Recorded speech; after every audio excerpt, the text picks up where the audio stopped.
Regardez-moi ce château perché sur son éperon rocheux, haut de 70 mètres, dominant la vallée de l'Ardèche. Voici l'un des secrets trop peu connus du patrimoine français, un château qui se refuse de mourir. Bienvenue au château de Ventadour. Le château de Ventadour est situé à Meyras, dans le département de l'Ardèche, non loin de la rivière du même nom, 70 mètres, je le disais, au-dessus du confluent de l'Ardèche et de la Fontolière. Un vrai éperon rocheux qui défie le temps. Le château de Ventadour, c'est une forteresse médiévale sauvée depuis des décennies par des centaines de bénévoles qui se succèdent, moins nombreux malheureusement, année après année. Alors en deux mots, c'est un château qui est daté du XIIe voire même du XIIIe siècle. Les Solignac qui ont érigé ce château pour contrôler à l'époque les routes vers le Puy. Son vrai nom est alors le château de Meyras. On a un donjon carré, regardez, le plus ancien vestige, des tours compactes, 3 enceintes imbriquées, etc., etc. Et en 1995, les Montlore prennent possession du château, puis les prestigieux Lévis-Ventadour, d'où le nom actuel.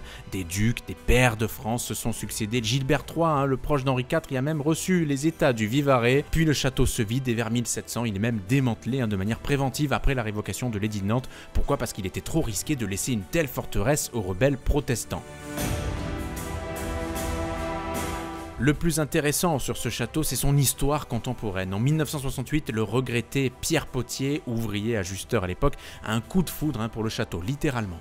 Il est passionné d'histoire et il achète donc ses ruines alors envahies de ronces avec Françoise, son épouse, qui est toujours en vie.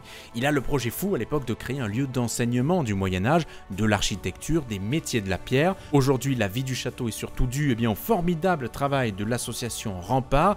Chaque été, depuis 1969, on a entre 2 et 3 semaines de chantier pendant donc l'été, saison estivale. On a une vingtaine, une trentaine de jeunes, ils sont à peine une quinzaine dans cet été 2025, qui viennent du monde entier, encadrés par des pros, pour tailler, pour faire de la maçonnerie ou de la charpente. Le résultat est spectaculaire, le château est aujourd'hui reconstruit au 4/5e, le donjon retrouve ses planchers et on a toutes ces belles images qui défilent devant nous.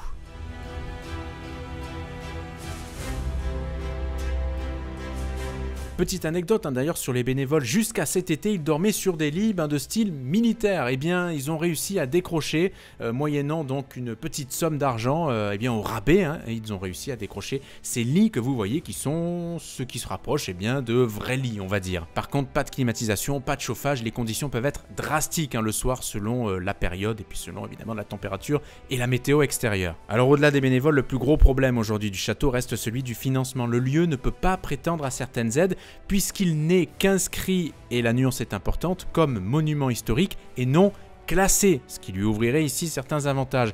La raison, c'est que certaines parties reproduites aujourd'hui ne le sont pas de façon identique par rapport à leur version originale. C'est une vraie faille réglementaire. Moi personnellement en tant que passionné, je préférerais voir ce lieu revivre et de nouveau flamboyant, même si modifié à 5, 10, 15 ou 20%. Regardez par exemple la chapelle ici qui a été construite, reconstruite, mais pas à l'identique. Pourquoi? Parce qu'on manquait d'argent et on manquait de matériaux. En tout cas, en 2025, l'aventure continue pour le château de Ventadour. On a des visites guidées quotidiennes qui ont lieu pendant l'été, et ce sont d'ailleurs les bénévoles de l'association qui vous racontent avec passion l'histoire de chacune des pierres du château. Le prix, c'est 7 €, c'est relativement accessible pour un tel monument, c'est même gratuit pour les moins de 10 ans, et puis il y a des animations aussi, certains dimanches d'été.